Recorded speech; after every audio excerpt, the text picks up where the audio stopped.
ഈ ഒരു ചോദ്യം കാണുമ്പോഴേ തല പുകയ്ക്കാൻ തുടങ്ങല്ലേ. എളുപ്പത്തിൽ ചെയ്യാൻ പറ്റുന്നൊരു ചോദ്യമാണിത്.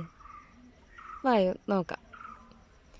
ഈ 24 ഹരണം 6 ഹരണം 2 ഹരണം 4 എങ്ങനെയാണ് എളുപ്പത്തിൽ ചെയ്യുന്നതെന്ന് നോക്കിയാലോ.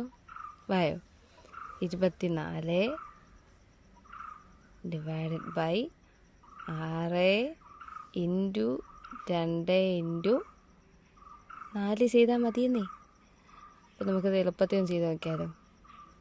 24 6 4 24 വെട്ടിപ്പോയി 4 ഇവിടെ എഴുതി. 4 വെട്ടി 2 വെട്ടി 2 2 4. അപ്പോൾ 2/4 അല്ലേ കിട്ടുന്നേ. അപ്പോൾ നമുക്ക് ഈ 2/4നെ ഒന്നുകൂടി ചെറുതാക്കത്തില്ലേ.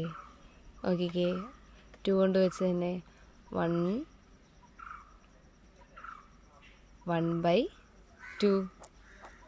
എളുപ്പത്തിൽ കിട്ടിയോ ഇത്?